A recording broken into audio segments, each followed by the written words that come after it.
सहनाववतु सहनौ भुनक्तु सह वीर्यं करवावहै तेजस्विनावधीतमस्तु मा विद्विषावहै।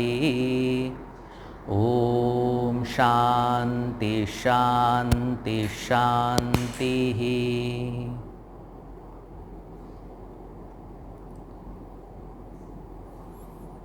सदाशिवसमारम्भां शङ्कराचार्यमध्यमाम् अस्मदाचार्यपर्यन्तां वन्दे गुरुपरम्पराम्। श्रुतिस्मृतिपुराणानाम् आलयं करुणालयं नमामि भगवत्पाद शङ्करं लोकशङ्करं। समस्तजनकल्याणे निरतं करुणामयं नमामि चिन्मयं देवं सद्गुरुं ब्रह्मविद्वरं सद्गुरुं ब्रह्मविद्वरम्।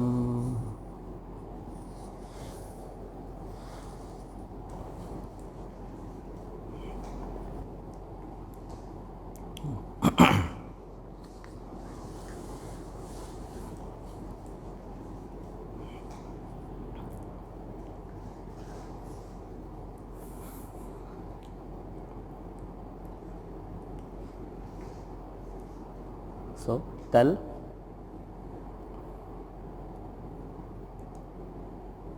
हमने देखा कि कर्म फल दो प्रकार के होते हैं, एक दृष्ट और अदृष्ट। पहले दिन देखा था कि कर्म फल दो प्रकार के होते हैं, सुख और दुख रूप। तो पहला जो कर्मफल का प्रकार है वो है अनुभूति के अनुसार। कर्मफल की अनुभूति सुखात्मक होगी या दुखात्मक। और दूसरा जो प्रकार बताया वो है काल के अनुसार, कर्मफल कब प्राप्त होगा। तो हमने क्या कहा, कुछ कर्मफल तुरंत प्राप्त होते हैं जिसको कहते हैं दृष्ट अनंतर फल। कुछ कर्मफल कुछ समय के बाद प्राप्त होते हैं, उसको कहा है दृष्ट आगामी फल। और कुछ कर्मफल होते हैं जो जन्मांतर के बाद प्राप्त होते हैं, उसको कहा अदृष्ट फल। दृष्ट और अदृष्ट ऐसा भेद क्यों किया? किसको दृष्ट फल कहेंगे?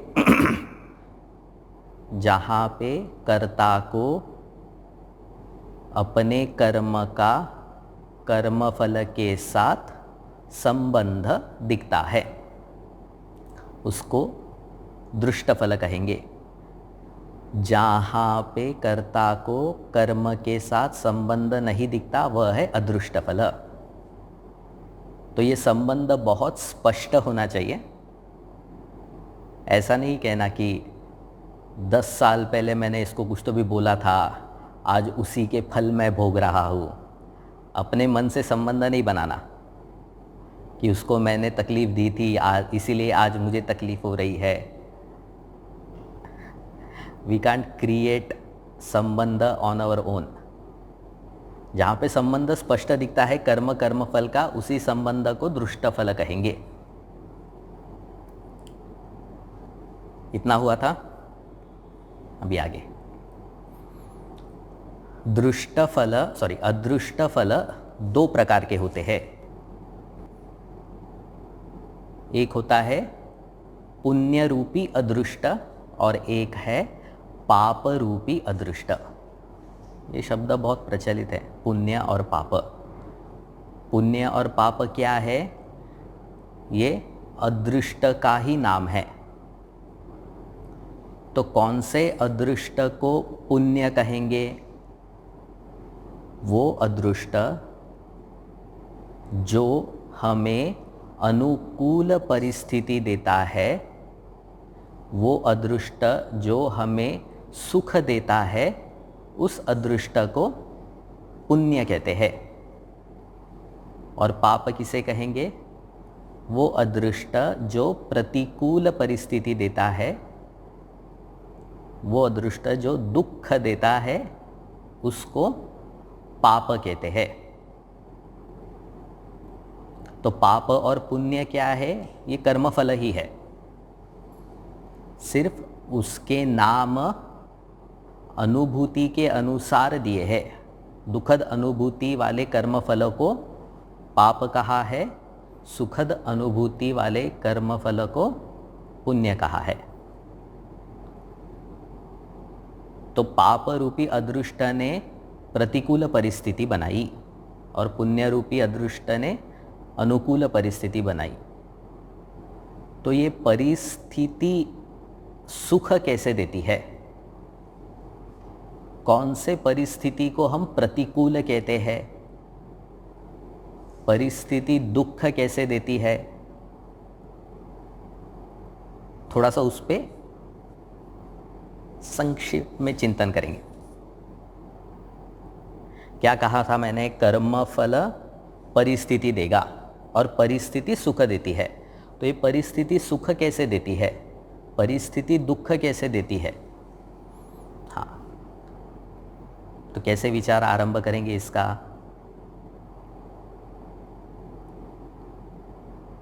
प्रत्येक कर्मफल जो व्यक्ति भोगता है, प्रत्येक भोग जो व्यक्ति भोगता है, वो सारे भोगों के चित्त में, मन में, अंतःकरण में संस्कार गिरते हैं, इम्प्रेशंस। संस्कार का मतलब क्या है? समझने के लिए ऐसा कहते हैं कि कर्म फल मन को प्रभावित करता है। मतलब इसको ऐसा समझ सकते हैं कि जैसे हमने पुष्प को अगर हाथ पे मला, रगड़ दिया, तो कैसे गंध हाथ में रह जाती है। पुष्प चले गया पर गंध हाथ में रह जाती है। उसी तरह भोग करके नष्ट हो गए, पर भोग के संस्कार मन में रह गए। ये बहुत बड़ा विज्ञान है। इन्हीं संस्कारों के लिए दूसरे शब्द है वासना, या कहो राग द्वेष। संस्कारों का ही दूसरा नाम है राग द्वेष। राग किसे कहते हैं? राग का मतलब होता है जो चीज़ मुझे पसंद है, जो चीज़ मुझे अच्छी लगती है, उसे राग कहते हैं। और द्वेष जो चीज़ पसंद नहीं आती, जिस चीज़ में रुचि नहीं है, वह द्वेष है। तो ये राग द्वेषात्मक जो संस्कार है, ये चित्त में बनते हैं। किसके कारण बने? कर्म फल को भोगने के कारण। Right, first point. तो अभी सवाल आएगा कि कितने संस्कार बने हैं, ऐसे कितनी वासनाएं हैं? तो क्या कहना पड़ेगा? वासनाएं या संस्कार भी अनादि है। क्यों अनादि है? क्योंकि, हाँ वेरी गुड, क्योंकि कर्म फल अनादि है। तो कर्म फल अनादि है, इसीलिए अनंत कर्म फल जीवने भोगे है। तो अनंत कर्म फल के अनंत संस्कार अंतःकरण में पड़े हुए हैं, असंख्य संस्कार पड़े हुए हैं। तो ये संस्कार कुछ मंद होते हैं, कुछ बहुत गहरे होते हैं। तो जब कोई जीव दूसरा शरीर धारण करता है, तो जैसे प्रारब्ध फलित होता है, वैसे इसके कुछ संस्कार भी अभिव्यक्त होते हैं। उन संस्कार राशियों में से उसके प्रारब्ध के अनुसार अनुकूल कुछ संस्कार राशि भी अभिव्यक्त होती है, मैनिफेस्ट होती है। तो किसी को अगर गिलहरी का शरीर मिला तो तद अनुसार ही संस्कार भी अभिव्यक्त होने चाहिए ना, राइट? तो उन संस्कार राशि में से कुछ संस्कार राशि फलित होती है, अभिव्यक्त, फलित होती है कहने के बजाय अभिव्यक्त होती है। तो इससे एक तो पता चलता है कि कोई भी बिना संस्कारों के जन्म नहीं लेता। क्या कहते हैं उसको? Nobody is born with a clean slate. कोई दैवी संस्कारों के साथ जन्म लेता है या कोई आसुरी संस्कारों के साथ जन्म लेता है। संस्कार बदले जा सकते, दैट इज अनदर पॉइंट, पर संस्कारों के साथ ही व्यक्ति का जन्म होता है। इसीलिए भगवान भगवद गीता में कहते हैं इंद्रियस्य इंद्रियस्यार्थे राग द्वेषौ व्यवस्थितौ। भगवान क्या कहते हैं वहाँ पे? हर एक व्यक्ति का प्रत्येक इंद्रियों के अर्थ में, मतलब इंद्रियों के विषयों में, मतलब रूप रस गंध आदि जो विषय है उन विषयों में प्रत्येक व्यक्ति का राग द्वेष बैठा हुआ है। मतलब कोई भी व्यक्ति ऐसा नहीं कह सकता कि मुझे सब कुछ पसंद है, या कोई भी व्यक्ति ऐसा नहीं कह सकता कि मुझे कुछ भी पसंद नहीं है। मुझे सारे रंग पसंद है, ऐसा कोई भी व्यक्ति सही तरीके से नहीं कह सकता।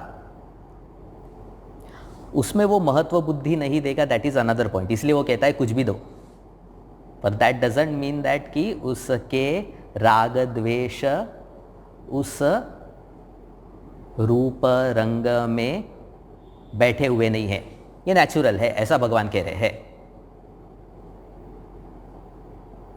राइट? तो मैं संस्कारों के साथ आया और प्रारब्ध ने मेरे सामने परिस्थिति रखी।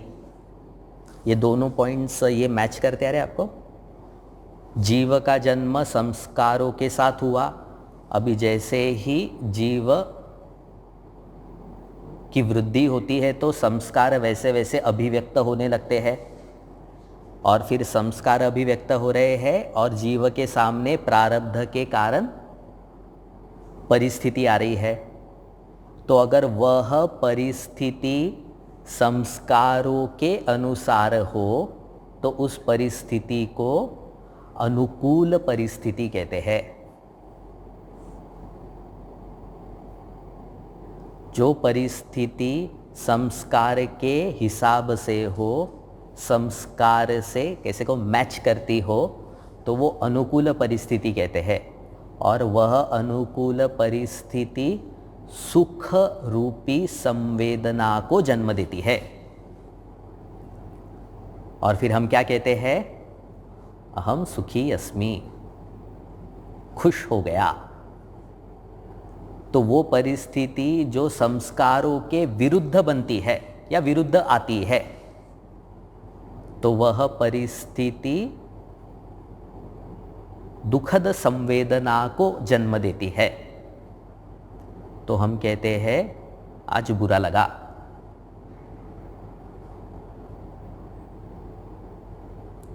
तो ये सुख दुख का इक्वेशन किसके साथ है? परिस्थिति एक तरह पे और दूसरे जगह पे संस्कार, और यही खेल चलते रहता है।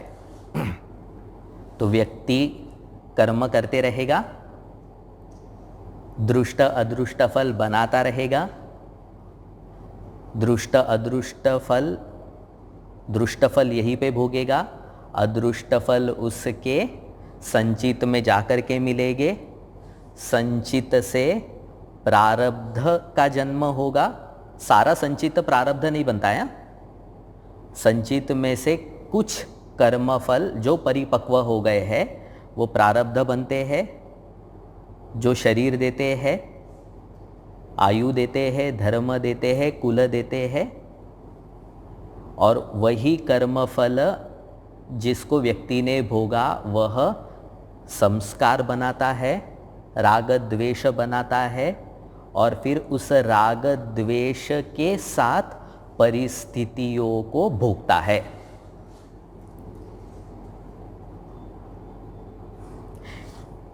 इसीलिए परिस्थिति में सुख दुख नहीं है।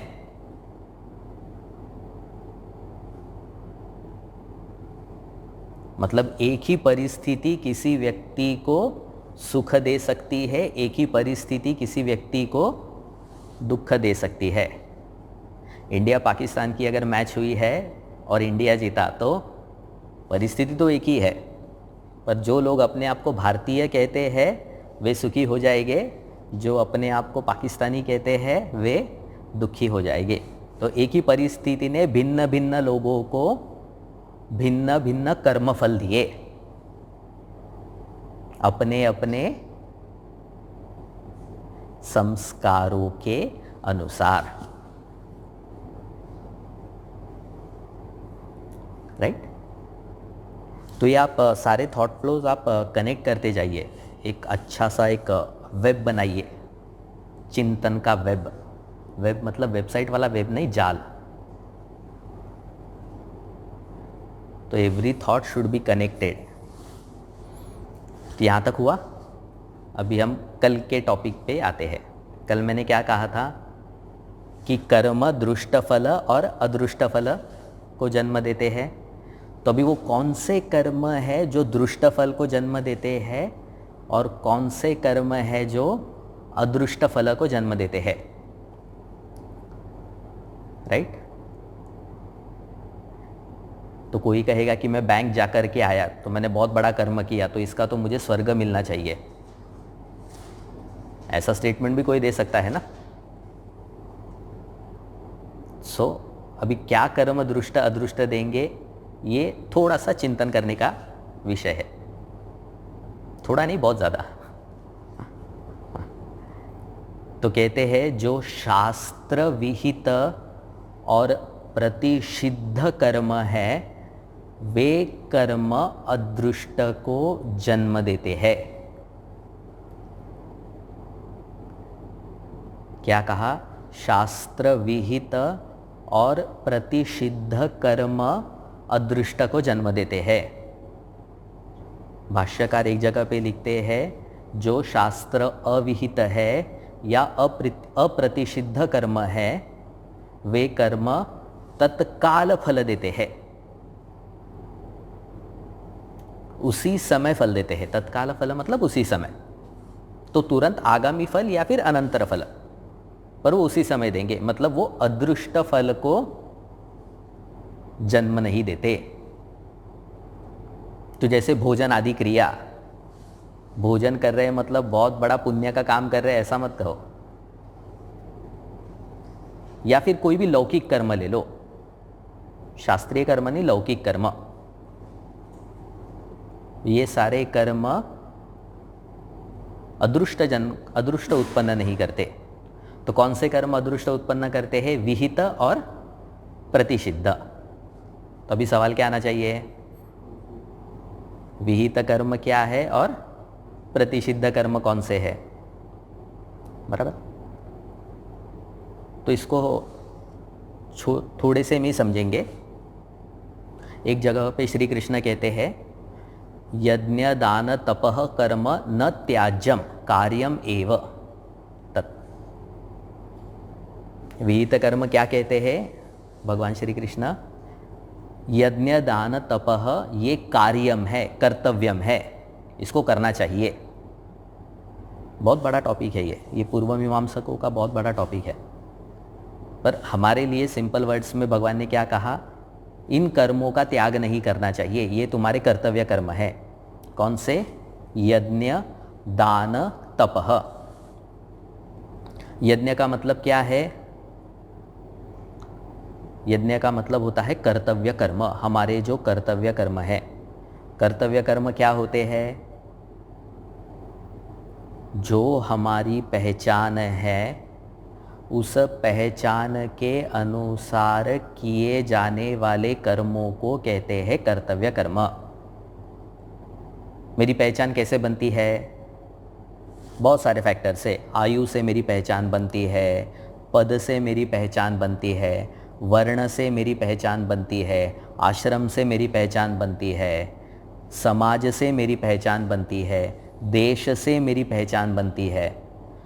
इस विविध पहचानों के अनुसार जो मेरा कर्म है वो कर्तव्य कर्म है, वो विहित कर्म है। तो किसी की पहचान किसान है तो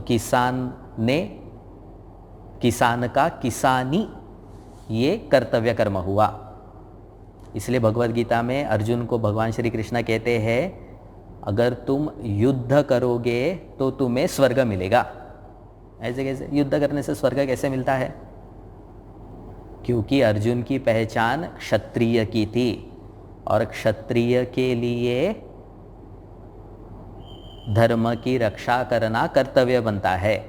तो उस समय वह धर्म युद्ध होने के कारण उस युद्ध रूपी कर्तव्य को अगर अर्जुन करेंगे तो उनको अदृष्ट की प्राप्ति होगी। और ये अदृष्ट कैसा बनेगा? पुण्य रूपी। और पुण्य रूपी अदृष्ट क्या देगा? सुखद फल। सुखद फल के लिए जगह सिर्फ मनुष्य लोक नहीं है, तो सुखद के लिए फल, सुखद फल को देने के लिए भिन्न भिन्न जगह है, तो स्वर्ग आदि लोक मिलेंगे, ऐसा भगवान कहते हैं। तो यज्ञ कर्म मतलब कर्तव्य कर्म अदृष्ट को उत्पन्न करता है। दान, सही काल में सही देश में उचित पात्र को जब व्यक्ति देता है तो वह अदृष्ट को जन्म देता है। तपः, तपः मतलब व्रत उपवास आदि करना, मंत्र अनुष्ठान करना, भगवान का नाम लेना, जप करना, ये सारे तप की श्रेणी में है। ये सारे चीज़ें अदृष्ट को जन्म देते हैं। ऐसा मत कहो कि राम का नाम लेने से क्या होगा, हरिमुखे मना पुण्याची गणना कौन करी, ऐसा कहते हैं ना, विच इज ट्रू। वो एक अलग तरह का एटीट्यूड है, पर हरि का नाम लेने से पुण्य तो मिलेगा। ये किसने बताया? शास्त्र ही बता सकता है ये।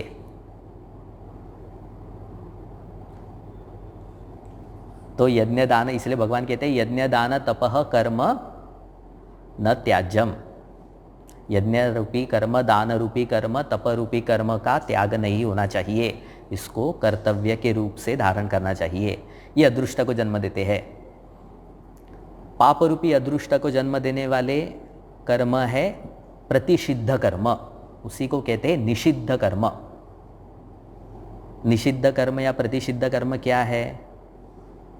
सिंपल डेफिनेशन लेंगे तो वे वो कर्म या वह आचरण जो सामान्य धर्म के विरुद्ध जाता है उसको कहते हैं प्रतिषिद्ध कर्म। सामान्य धर्म क्या है? जैसे स्तेय, चोरी करना, हिंसा, असत्य, इस तरह का आचरण अधार्मिक है ना, तो यह सामान्य धर्म के विरुद्ध आचरण है। तो असत्य बोलना, हिंसा करना, ये सारी चीज़ें पाप रूपी अदृष्ट को जन्म देती है। चीटिंग करना, धोखा देना, दंभ करना, इन सब को प्रतिषिद्ध कर्म कहा है। तो प्रतिषिद्ध कर्म, प्रतिषिद्ध कर्म पाप रूपी कर्म फल को जन्म देता है। विहित कर्म पुण्य रूपी कर्म फल को जन्म देता है। राइट, इसी को सिंपल वर्ड्स में व्यास जी ने कहा है। श्लोक पता है किसी को? क्या है वो? अष्टादश पुराणेषु व्यासस्य वचनद्वयम् परोपकारः पुण्याय पापाय परपीडनम। परोपकार करोगे तो पुण्य मिलेगा, दूसरों को पीड़ा दोगे तो पाप लगेगा। तो पाप लगेगा मतलब क्या है? अभी समझ में आया? पुण्य मिलेगा और पाप लगेगा का अर्थ क्या है? पुण्य रूपी अदृष्ट को जन्म देगा या पाप रूपी अदृष्ट को जन्म देगा। सो विहित कर्म पुण्य, प्रतिषिद्ध कर्म पाप। विहित कर्म क्या है? यज्ञ दान तपः। प्रतिषिद्ध कर्म क्या है? सामान्य धर्मों के, सामान्य धर्म मतलब सिंपल वर्ड्स में डेफिनेशन कैसे कहेंगे उसकी? जो हम दूसरों से एक्सपेक्ट करते हैं उसको सामान्य धर्म कहा है। मतलब हम ये एक्सपेक्ट करते हैं कि सामने वाला मुझसे सच कहे, सामने वाला चोरी नहीं करे। तो वो सारे जो लोग एक दूसरे से, एक समाज से, व्यक्ति से एक्सपेक्ट करते हैं वो सामान्य है। सामान्य मतलब यूनिवर्सल ना, कॉमन। तो सामान्य धर्म के विरुद्ध आचरण पापम। फिर ये पुण्य पाप, पाप बहुत ज्यादा हुए तो अनिष्ट परिस्थिति, पुण्य बहुत ही है तो इष्ट परिस्थिति। तो स्वर्ग आदि, देव शरीर आदि मिलता है। पाप ज्यादा है तो अधम योनि मिलती है। यस,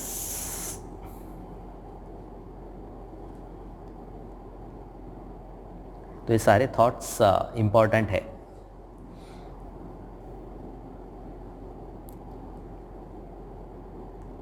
तभी एक सवाल आता है कि योनि मिलने का, शरीर मिलने का कारण केवल कर्म है क्या? केवल कर्म ही शरीर देता है क्या? या पाप पुण्य भी कर्म ही शरीर देगा? पर कौन सा शरीर मिलेगा ये केवल कर्म ही डिसाइड करेगा क्या?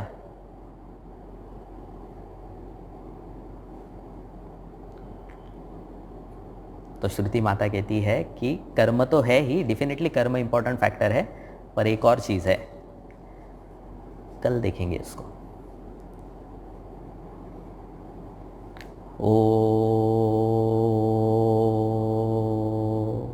पूर्णमदः पूर्णमिदं पूर्णात् पूर्णमुदच्यते पूर्णस्य पूर्णमादाय पूर्णमेवावशिष्यते। ओम शांति शांति शांतिः। हरिः ओम। श्री गुरुभ्यो नमः। हरिः ओम।